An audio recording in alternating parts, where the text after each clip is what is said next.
Coucou à tous, donc du coup je vais vous parler de tout ce qui s'est passé après la biopsie jusqu'au début de mon traitement. Donc donc j'ai reçu le résultat de la biopsie, du coup je vais faire un IRM 4 jours plus tard. Donc l'IRM, je vais à l'hôpital, on me met une blouse, j'enlève mon piercing parce qu'il faut enlever tout ce qui est bijoux, il faut rien avoir de métallique sur soi. Donc j'enlève mon piercing, mon nombril, je me mets en très belle tenue d'hôpital qui est très saillante. Voilà. Je rentre dans cet appareil d'IRM du coup qui ressemble plus à un vaisseau spatial qu'un appareil. On a l'impression un peu d'être Superman avant de décoller de la Terre. Voilà, alors le IRM c'est très bruyant, donc on met un casque sur les oreilles pour éviter du coup d'entendre beaucoup le bruit. Par contre on l'entend quand même très très fort, ça bouge, donc ça peut ne pas être très agréable. La tête, moi du coup, était couchée un peu sur le côté, parce qu'après on a ils ont les ronds là qu'on peut poser la tête comme chez l'esthéticienne. Moi personnellement, avoir ce rond et regarder le sol comme ça, ou les machines en dessous, c'est pas du tout agréable pour moi, donc je préfère mettre la tête sur le côté, fermer les yeux, et du coup je suis partie en hypnose.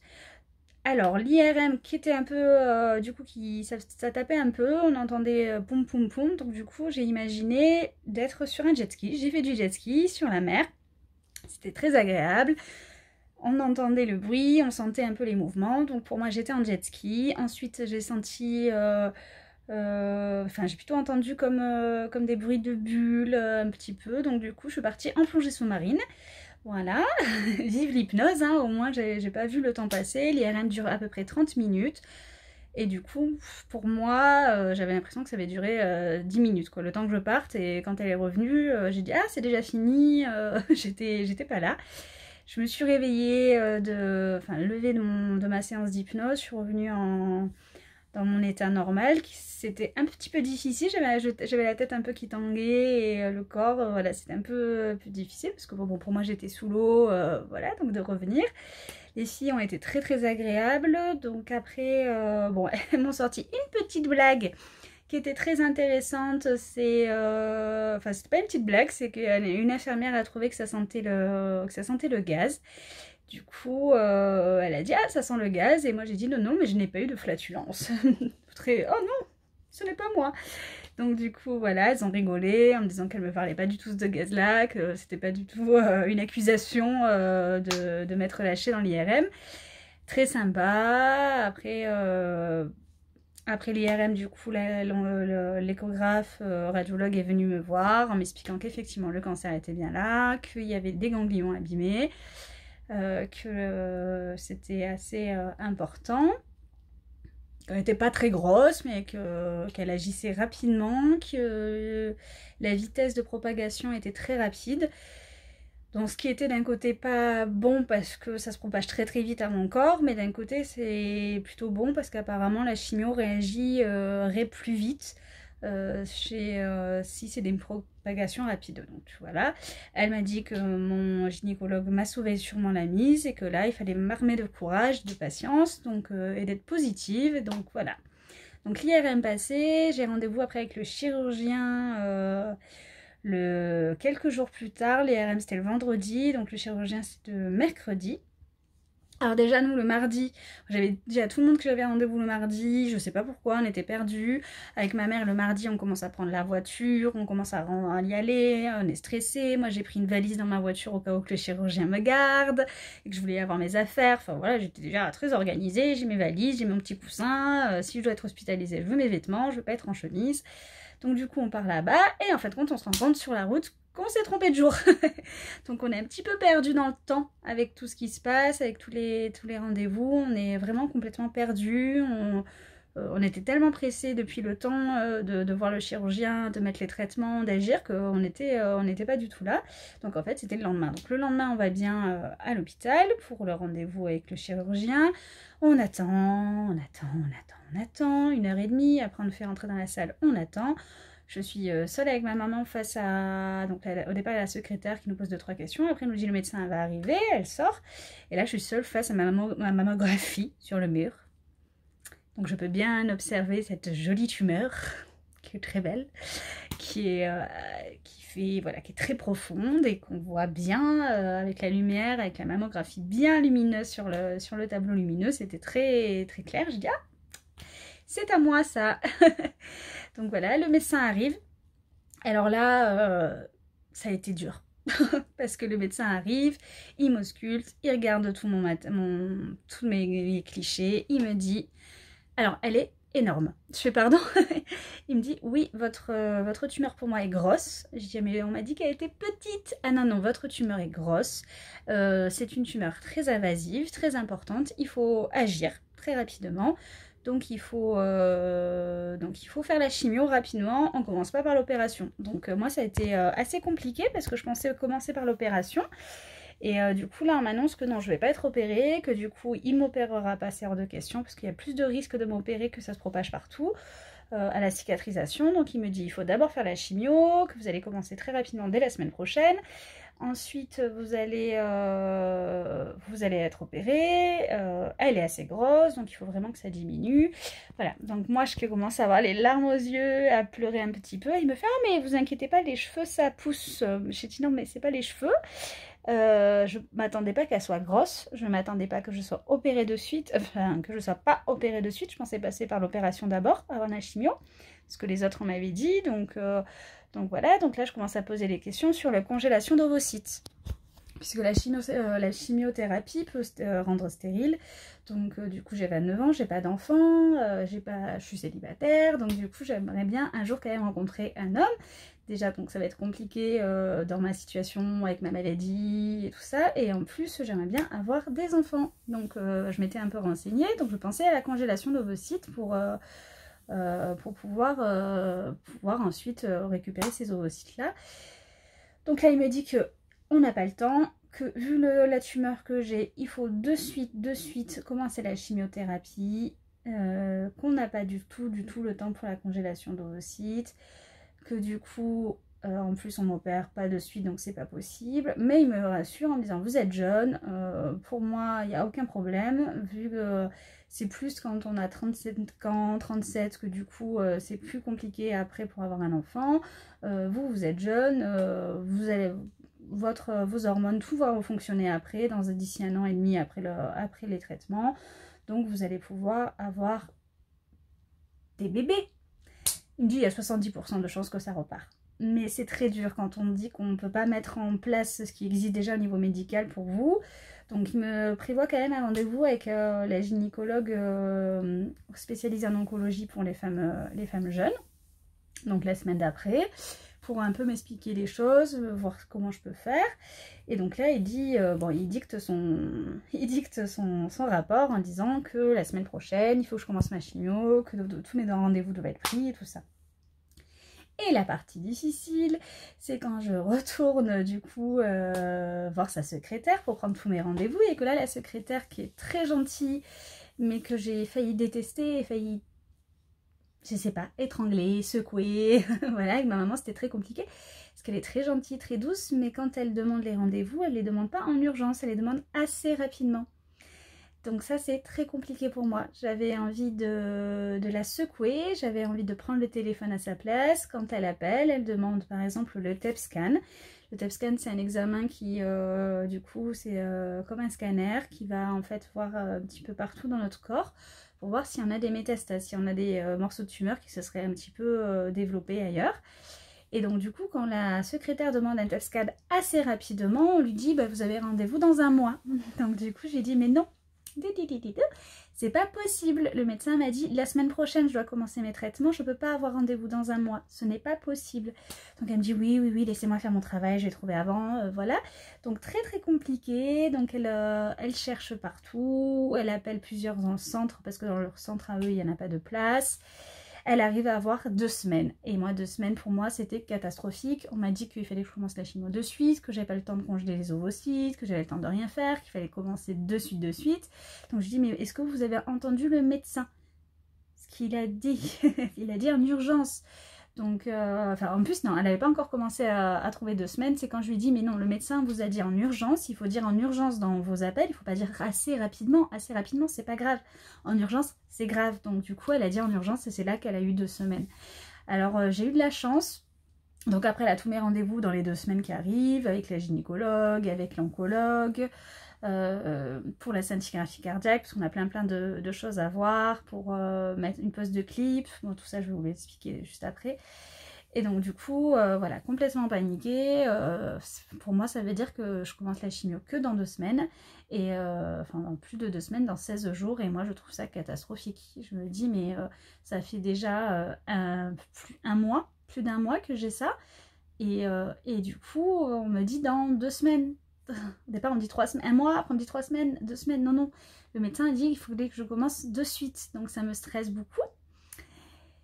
Donc ça a été compliqué un petit peu, voilà. Et donc après, avec ma maman, on a décidé de partir en pleine nature, de marcher. J'ai fait un petit câlin à un arbre, j'avais besoin.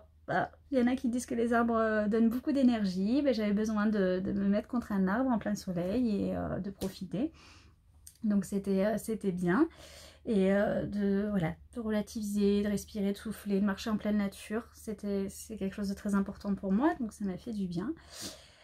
Voilà, après j'ai surtout eu du coup envoyé des messages à mes collègues de boulot qui me demandaient des nouvelles en disant que j'étais catastrophée, que le TEP scan n'était que dans 2 semaines, que du coup je savais pas si j'avais des métastases, qu'ils prenaient tout leur temps, voilà.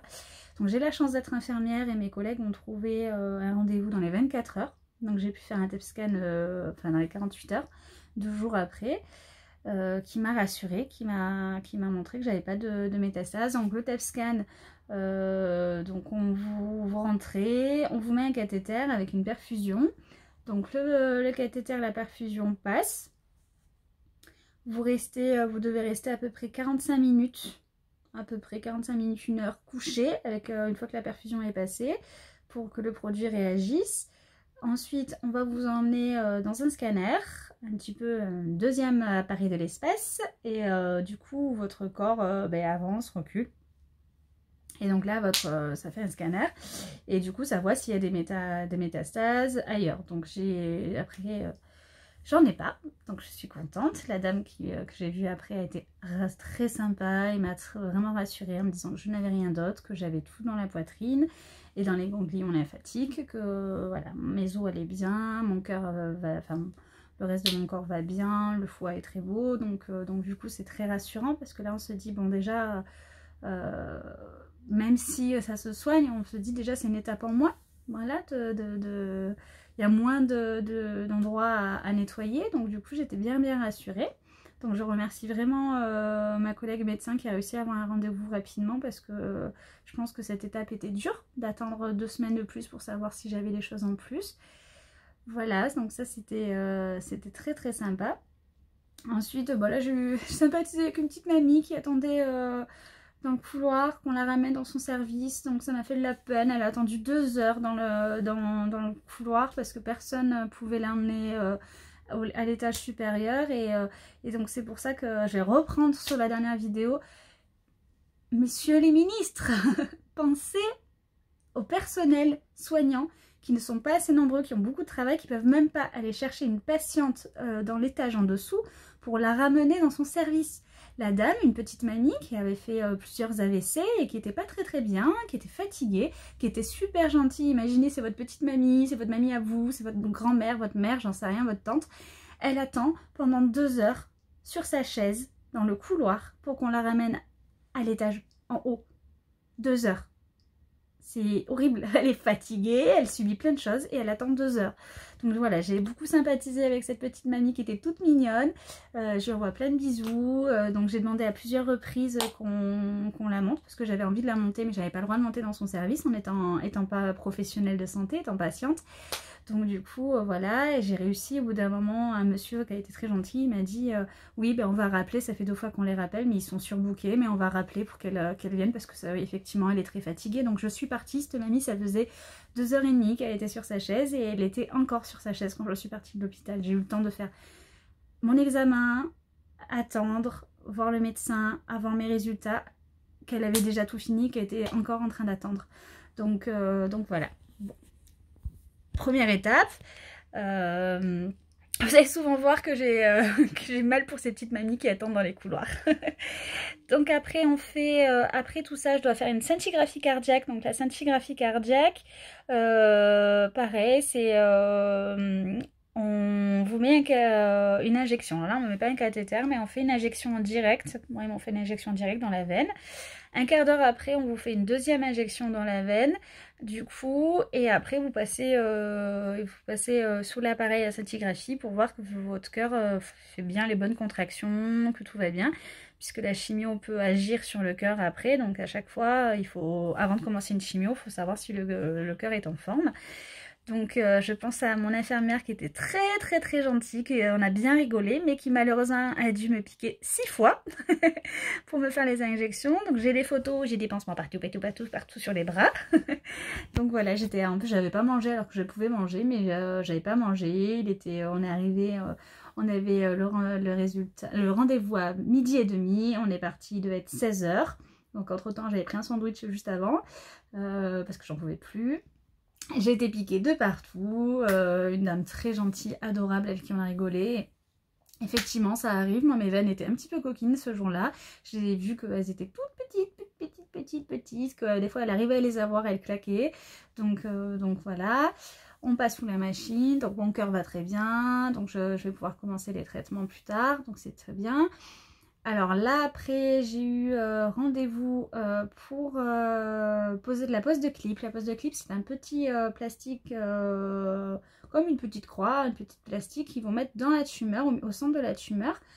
Comme la biopsie, ils vont juste pousser sous anesthésie locale, on sent rien, pour voir où est la tumeur et voir après la chimio si elle a rétréci, quelle taille elle était, si elle est toujours là, à quel endroit elle était.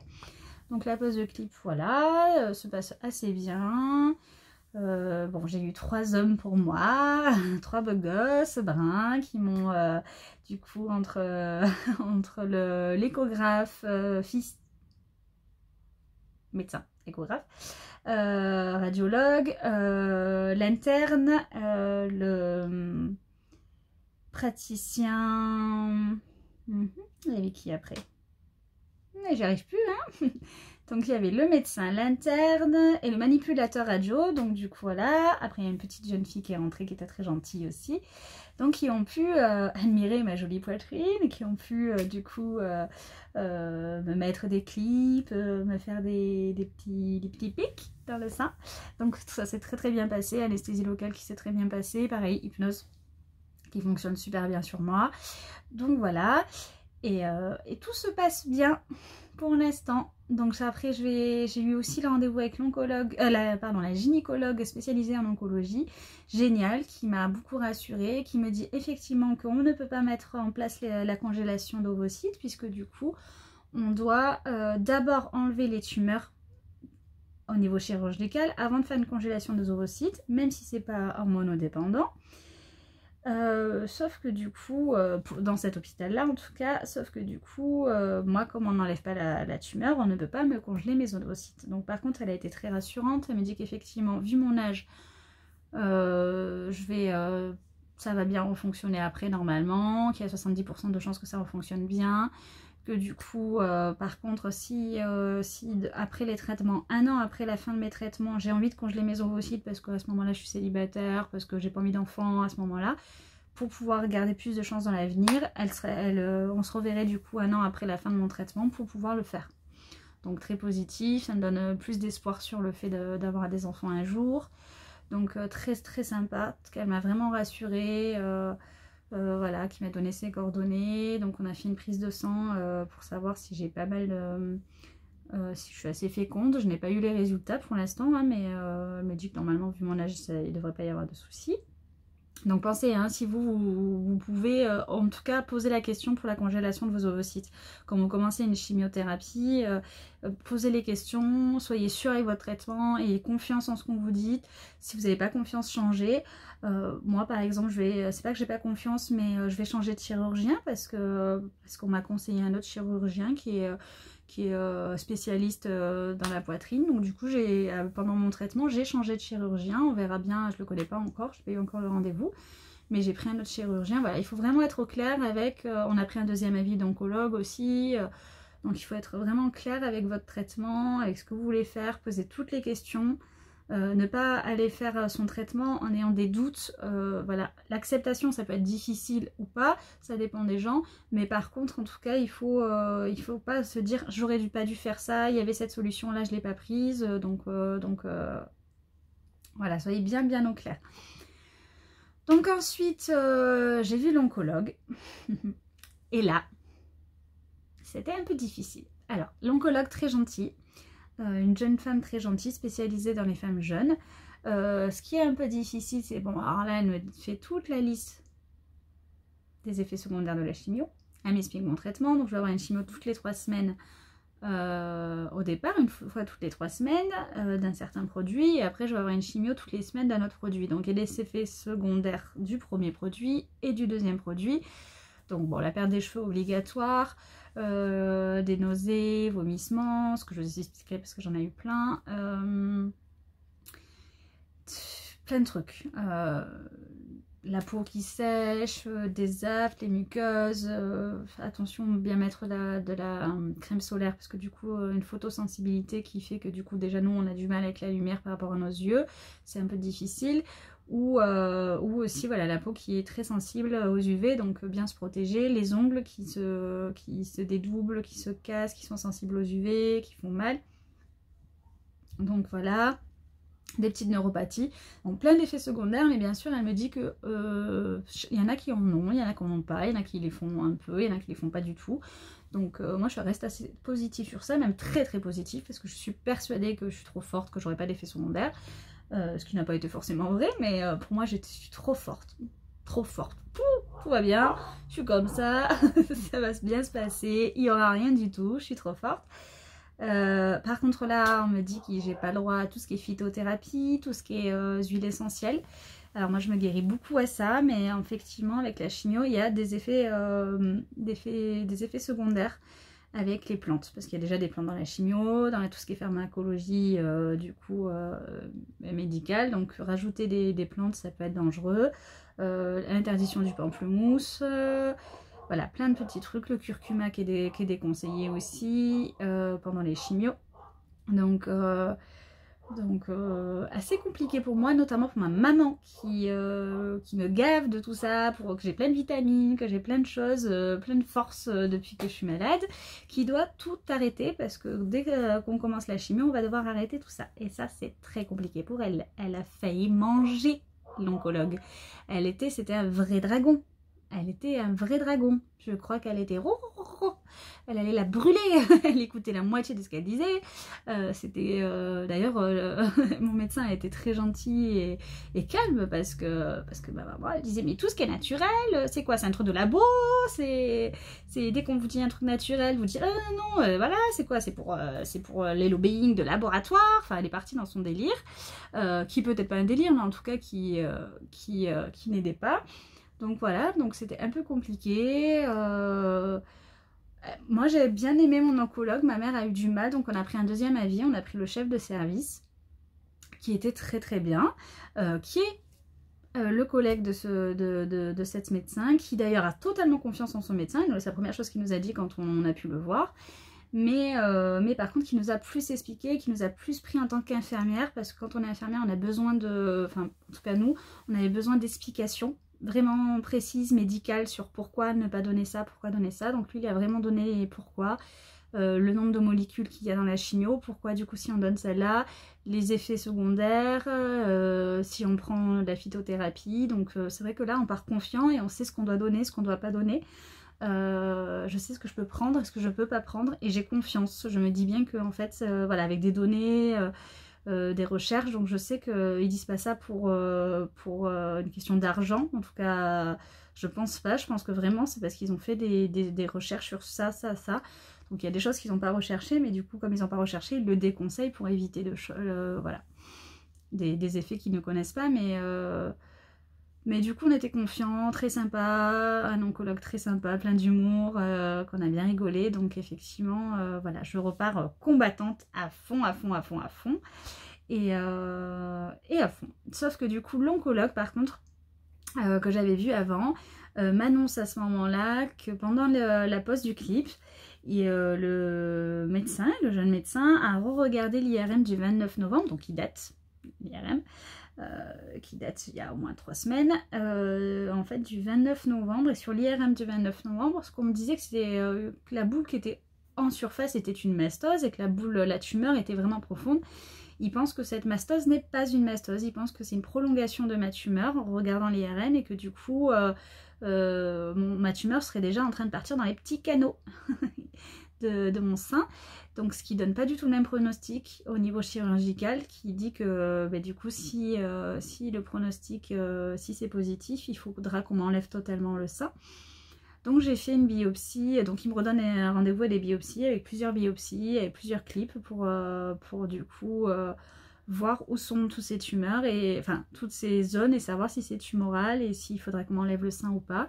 Donc là, le deuxième oncologue me réexplique bien qu'effectivement, on n'a pas encore les résultats, mais que si c'est positif, il faudra qu'on enlève le sein, parce que ça sera plus raisonnable, plutôt que d'avoir une récidive dans 2 ans.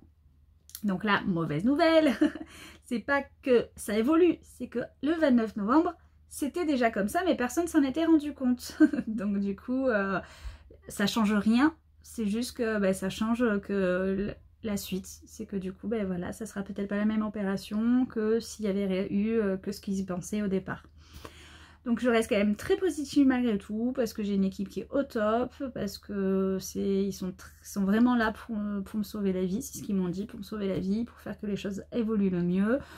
Donc du coup voilà, j'ai un chirurgien que j'ai pas encore rencontré, mais que j'ai entendu énormément de bien sur ses cicatrices, sur comment il travaille, sur la préservation du sein ou pas, enfin voilà. Donc du coup j'ai vraiment confiance en mon équipe, et je pense que c'est vraiment ce qui est important. Donc après, j'ai eu un rendez-vous avec une acupunctrice, une chercheuse acupunctrice, qui est une chercheuse en fait dans le même hôpital sur ce cancer-là et d'autres cancers du sein et des ovaires.